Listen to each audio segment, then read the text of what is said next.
రోజు మేము మాట్లాడే ప్రతి ఒక్క వాక్యం కూడా యావత్ తెలంగాణలో ప్రతి మారుమూలకి కూడా చేరాలన్న ఒక ఉద్దేశంతో మాట్లాడడం జరుగుతుంది. గతంలో తెలంగాణ సాధించుకున్న మాజీ ముఖ్యమంత్రి కేసీఆర్ గారు వాస్తవానికి మమ్మల్ని మంచి పదవిలో కూర్చోబెట్టారు. మేము కూడా ఒక పెద్ద పై చదువులు చదువుకొని ఒక డాక్టర్ వైద్య వృత్తిలోంచి రాజకీయాల్లోకి రావడం జరిగింది. ఆ రోజు మంచి అవకాశం ఇచ్చినప్పుడు కూడా మేము కూడా మా మామగారి 40 పైన సంవత్సరాలు ఉన్న రాజకీయ అనుభవంతో ఈ యొక్క మహేశ్వరం నియోజకవర్గం ఈ యొక్క గడ్డ పైన ఆయనకి అభిమానం ఉన్న దాంతో నన్ను అందరూ కూడా ప్రతి ఒక్క కార్యకర్త కూడా వారు చాలా కష్టపడి నన్ను గెలిపేయడం జరిగింది. వారికి మరోసారి కృతజ్ఞతలు తెలియజేస్తూ మరి ఈరోజు వాస్తవానికి కొన్ని మాటలు విడమర్చి అందరికీ కూడా చెప్పాల్సిన అవసరం ఉంది. జిల్లా పరిషత్లో గతంలో అసలు అటు విధులు నిధులు అనేవి చాలా పుష్కలంగా సమకూరి అయి ఉండేవి. దాంతో స్థానిక సంస్థల బలోపేతం అనేది ఏంటో బాగా క్లియర్గా కనిపించేది. ఈరోజు మరి ఏ యొక్క సర్పంచ్కి కూడా ఎటువంటి పవర్ లేకుండా అది అన్నీ ఆన్లైన్ చేసేసి ఎంపీటీసీలకి కూడా పవర్ లేకుండా జెడ్పీటీసీలు ఎంపీపీలు జిల్లా పరిషత్ చైర్మన్లకు కూడా మరి రావాల్సిన నిధులు ఎక్కడికి పోయాయి అని అడుగుతున్నాం. మరి మేము ఈ యొక్క టీఆర్ఎస్ గవర్నమెంట్ పాలనలో వాస్తవానికి స్థానికంగా నిధులు అనేవి ఎక్కడా కూడా అందలేదు. అందులో పెద్ద ఎత్తున అన్యాయం అయింది రంగారెడ్డి జిల్లా.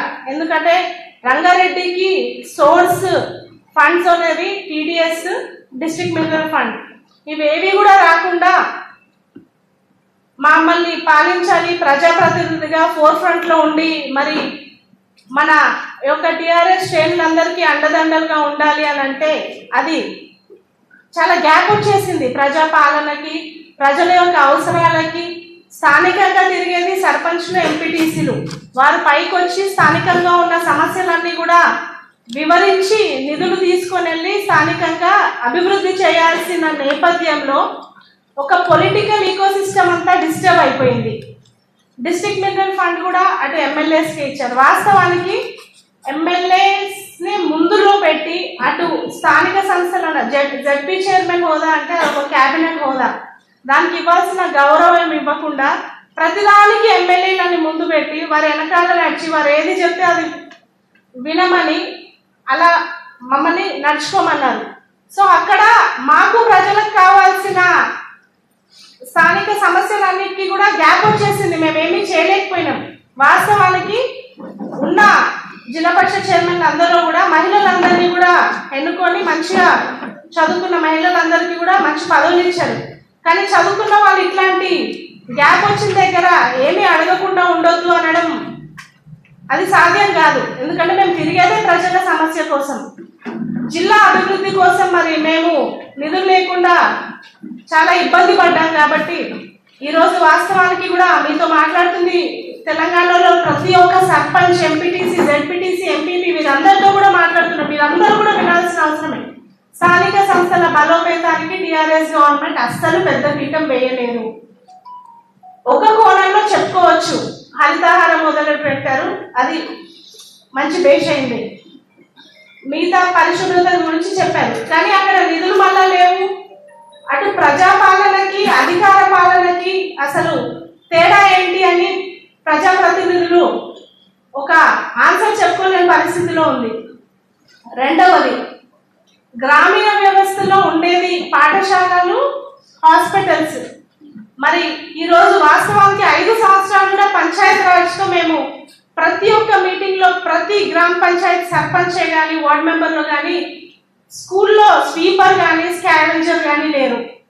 మరి అంత పెద్ద గవర్నమెంట్ కనీసం ఇవి కూడా సమకూర్చలేకపోయినారు. అంటే కింద స్థాయిలో క్షేత్రస్థాయిలో తిరిగే సర్పంచ్లు ఎంపీటీసీలకు ఎంత ఇబ్బంది అయిందో అవుతుంది. అటు ప్రజలకి కూడా మరి మన ఊరు మన బడి అని తెచ్చారు. దాంట్లో కూడా మీ అందరూ కూడా గమనించాలి. అవి కేవలం ఫ్యాన్లకి లైట్కి ఏదో కొన్ని చోట్ల కలర్కి డిజిటల్ క్లాస్ రూమ్స్ అన్నారు. అవసరం ఎన్నో వేల స్కూళ్ళల్లో అయితే 1-6 స్కూల్లోనే వచ్చినాయి. అది కూడా కరెంట్ లేదు, కరెంట్ బిల్లులు కట్టడానికి డబ్బులు లేవు అని అన్నారు. ఇవన్నీ చూస్తూ ఉంటే ఎక్కడ ఉంది మనకి ప్రజాస్వామ్యం అనేది ఎటైపోతుంది, మరి గ్రామీణ వ్యవస్థ అనేది ఎటుపోతుంది, ఇవన్నీ కూడా అందరూ కూడా దృష్టి పెట్టాలి. ఈరోజు నిజంగా కూడా మరి స్థానిక సంస్థలకు ఇంత ఇబ్బంది జరుగుతుంది కాబట్టి మరో విషయం, గత టర్మ్లో టిఆర్ఎస్ పార్టీ మళ్ళీ విజయవంతులై గవర్నమెంట్ ఫామ్ చేసినప్పుడు అవసరం లేకుండా మళ్ళీ ఆ 12 మంది ఎమ్మెల్యేలను అపోజిషన్ పార్టీ నుండి తెచ్చి అపోజిషన్ స్టేటస్ కోల్పోయినారు. అది అసలు అవసరమే లేదు. ఎందుకంటే ఒక పార్టీ అన్నప్పుడు కేవలం ఎమ్మెల్యేనే కాదు, ఓడిపోయిన ఎమ్మెల్యేలు ఉంటారు, జెడ్పీటీసీలు ఉంటారు, ఎంపీపీలు, చిన్న చిన్న కార్యకర్తల నుంచి అదొక టీం. ఆ టీం స్పిరిట్ తో అందరూ కలిసి పనిచేయాలి. కేవలం ఎమ్మెల్యే సెంట్రిక్ అడ్మినిస్ట్రేషన్ అని కాదు, ఎమ్మెల్యే ఎక్సెంట్రిక్ అడ్మినిస్ట్రేషన్ అయిపోయింది. ఎమ్మెల్యే ఎక్సెంట్రిక్ అంటే కొంచెం పిచ్చి, అంటే ఓన్లీ ఎమ్మెల్యేలే పిచ్చి. మరి అంత ఎమ్మెల్యేలని ముందుకు పెట్టినప్పుడు ఎమ్మెల్యేలను ఎందుకు గెలవలేకపోయినారు? ఎందుకంటే మనలో కూడా అన్ని నిజంగానే ఫాల్ట్స్ ఉన్నాయి కాబట్టి ఈరోజు మేము అదే క్వశ్చన్ చేస్తున్నాము.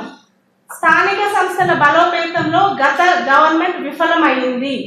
అందుకే ఇప్పుడు రేవంత్ రెడ్డి గారిని ప్రత్యేకించి కలిసి మేము కోరడం జరిగింది. మేము కోరే కంటే ముందే వారు స్థానిక సంస్థల పైన దృష్టి పెట్టి మేము తప్పకుండా మీ అందరికీ కూడా నిధులు సమకూర్చుతాము అని వారు వాగ్దానం చేయడం జరిగింది. వాస్తవానికి కూడా స్టేట్ గవర్నమెంట్ ఫండ్స్ లో సెంట్రల్ గవర్నమెంట్ వాళ్ళు ఇన్వాల్వ్ కాకూడదు. లోకల్ బాడీ స్థానిక సంస్థల ఫండ్స్ లో స్టేట్ గవర్నమెంట్ వాళ్ళు కూడా ఇన్వాల్వ్ కాకూడదు. దేనికి అది కంపార్ట్మెంటలైజ్ అయ్యి ప్రతి ఒక్క ప్రజాప్రతినిధికి నిజంగా కూడా ఆ యొక్క పవర్ ఉంటే వారు చాలా చక్కగా నడుపుకోగలుగుతారు. వాస్తవానికి హాస్పిటల్స్, స్కూల్స్, ఈరోజు టీచర్ల రేషియో కూడా మీరు మీడియా మిత్రులు ఇక్కడే ఉన్నారు, గ్రామీణ ప్రాంతాల టీచర్స్ రేషియో చూడండి. అసలు టీచర్స్ కరెక్ట్ గా ఉన్నారా లేరా అని, అసలు టీచర్స్ కరెక్ట్ గా లేరు. సిలబస్ అయిపోతూ ఉంటుంది, ఎగ్జామ్స్ వస్తూ ఉంటాయి, కొన్ని సబ్జెక్ట్స్ కూడా టచ్ చేయలేదు. అట్లాంటి ఎంపవర్మెంట్ స్థానిక సంస్థలకు కూడా ఇవ్వాలని చెప్పి మేము ఇప్పుడున్న ముఖ్యమంత్రి గారు రేవంత్ రెడ్డి గారిని కూడా కోరడం జరిగింది. మరి మహిళలకి కూడా చాలా విషయాలు ఉంటాయి రాజకీయాల్లో ఉన్నప్పుడు, వారు తిరిగినప్పుడు మహిళలకి ఒక బాధ్యత అప్పగిస్తే వారు చాలా చిత్తశుద్ధితో చేస్తారు. అట్లాంటిది ఇవన్నీ నిలదీసి మన సర్పంచమ్మలు ఊర్లలో వెళ్ళి స్కూల్స్ లో టీచర్స్ సరిగ్గా చెప్పట్లేదు అనడానికి, ఏదైనా లోకల్ గవర్నమెంట్ కి కొంచెం ఎంపవర్మెంట్ ఇవ్వాలని చెప్పి కూడా ఇస్తే బాగుంటుంది. మరొకసారి చెప్తున్నాము, ప్రతిదానికి ఎమ్మెల్యే అని ఓన్లీ ఎమ్మెల్యేకి ఇంపార్టెన్స్ ఇచ్చి కూడా పార్టీలో ఉన్న మిగతా టీంలో అందరినీ కూడా కోల్పోయారు.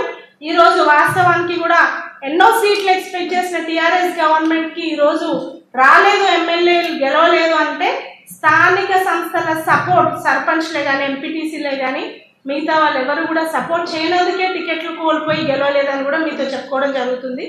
ఏదేమైనా కానీ ఈరోజు మేము ఈ యొక్క రంగారెడ్డి జిల్లాలో 5 కాన్స్టిట్యున్సీస్ ఉన్నాయి. 5 కాన్స్టిట్యున్సీస్ అందరికీ కూడా మేము కేవలం మహేశ్వరం కాకుండా అటు చేవెళ్ళ, ఇబ్రహీంపట్నం అన్ని కనెక్షన్స్ ఉన్నాయి. ఎందుకంటే ఎన్నో సంవత్సరాల నుంచి కూడా ఈ గడ్డ మీద ఉండి ప్రజా సమస్యలకై, ప్రజా అభివృద్ధి కోసమై మేము పోరాడడం జరుగుతుంది కాబట్టి అన్ని ఏరియాల గురించి అవగాహన ఉంది.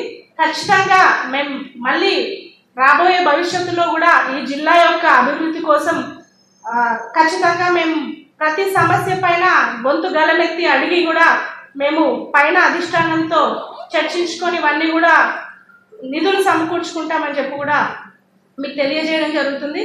ఏదేమైనా కానీ మరోసారి అందరికీ కూడా నేను కృతజ్ఞతలు తెలియజేస్తున్నాను. ఈ యొక్క ప్రెస్ మీట్ విన్న ప్రతి ఒక్క జెడ్పీ చైర్మన్ లో భావన కూడా ఖచ్చితంగా ఇదే ఉంటుంది. ఎందుకంటే నాకే కాదు, మొత్తం రాష్ట్రంలో అయినా ప్రతి ఒక్కరికి కూడా ఇదే వ్యవహారం అయింది కాబట్టి వారు కూడా బలోపేతం చేసుకోవాలి స్థానిక సంస్థలు అనే ఉద్దేశం ఉంటుంది. కాబట్టి ఇది ఖచ్చితంగా ఒక రీజన్ ఈరోజు ప్రెస్ మీట్ పెట్టడానికి. మరియు మేము టిఆర్ఎస్ పార్టీలోంచి గవర్నమెంట్ ఫామ్ అయిన కాంగ్రెస్ పార్టీకి మేము ఈరోజు పార్టీ మారాలని నిశ్చయించుకొని బీఆర్ఎస్ పార్టీకి రాజీనామా లేఖలు అందిస్తున్నాము.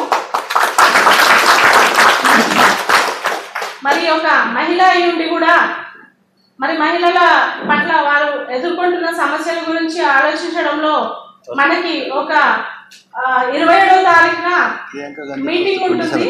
ప్రియాంక గాంధీ గారు ఇక్కడికి లోకల్ మన రంగారెడ్డి జిల్లాలో ఏదో ఒక మండలంలో మీటింగ్ పెడతారు. అది చేవెళ్ళ అని డిసైడ్ అయింది. ఆ రోజు మేము ప్రియాంక గాంధీ గారిని కలిసి మరి మహిళలకి ఎటువంటి బహుమతి అందిస్తారో అని కూడా వారు డిక్లేర్ చేయబోతున్నారు. ఎందుకంటే ఈ యొక్క ప్రజలలో మార్పు కావాలన్న గవర్నమెంట్, ప్రజల మార్పు కోసం పనిచేసే గవర్నమెంట్ మహిళల కోసం చాలా పెద్ద పీఠం వేశారు. ఉచితంగా బస్సులు ఇచ్చారు. ముందు దాని గురించి కూడా అనవసరంగా బస్సుల్లో ప్రయాణిస్తున్నారు అది ఇదని కూడా ఏదో అన్నారు. కానీ ఇప్పుడు అది చాలా స్ట్రాటజైజ్ చేశారు. కేవలం ఉద్యోగాలు ఉన్న మహిళలకి చాలా ఉపయోగపడుతుంది. ఎందుకంటే ఎవరైనా జీతం ఇచ్చిన తర్వాత ఒకవేళ ట్రాన్స్పోర్టేషన్కే మాకు ఖర్చు అవుతున్నాయి మిగలట్లేదు అన్న వాళ్ళకి వాస్తవానికి చాలా పెద్ద గొప్పవరం. ఎందుకంటే మహిళలు కాలు బయటకు పెట్టాలి, వంటింటికే పరిమితం అవ్వకూడదు, ఉద్యోగాలు చేయాలి. చదువుకున్న వాళ్ళు బయటికి వెళ్ళి ఉద్యోగాలు చేస్తే వారికి తెలివితేటలు పెరుగుతాయి, జీవితంలో ఎటువంటి ఇబ్బందులు ఉన్నా కానీ ఎదుర్కొంటారు. ముఖ్యంగా ఆర్థిక సహాయం కుటుంబానికి జరుగుతుంది. కాబట్టి చాలా మంది మహిళలు ఫ్రీ బస్ పెట్టిన తర్వాత ఎక్కువ మంది ఉద్యోగాలలో జాయిన్ అయ్యి కూడా చాలా సంతోషంగా ఉన్నారు. పుణ్యక్షేత్రాలకు వెళ్ళిన వాళ్ళందరూ కూడా దైవ భక్తితో ఉన్న వాళ్ళు కూడా దేవుడి ఆశీస్సులకి ఫ్రీగా పుణ్యక్షేత్రాలకు వెళ్తున్నారు. ఇది ఒక మంచి గొప్ప రివ్యూ. ఎందుకంటే అందరం ఉండి కూడా దేవుడి పైన భక్తితో ఉంటాము, వారి ఆశీర్వాదం ఉంటేనే ఉంటుంది. కాబట్టి ఇంకా ప్రోత్సహించడం జరుగుతుంది. ఇంకా పెద్ద ఎత్తున అందరూ కూడా పుణ్యక్షేత్రాలకి ఫ్రీ బస్సులో ప్రయాణించి కూడా వెళ్ళి దర్శనం చేసుకోవాలని, అలాగే మరి ప్రియాంక గాంధీ గారు వచ్చి మహిళలకు ఏం వరం ఇస్తారో కూడా మనం అందరము ఎదురు చూడాల్సి ఉంటుంది.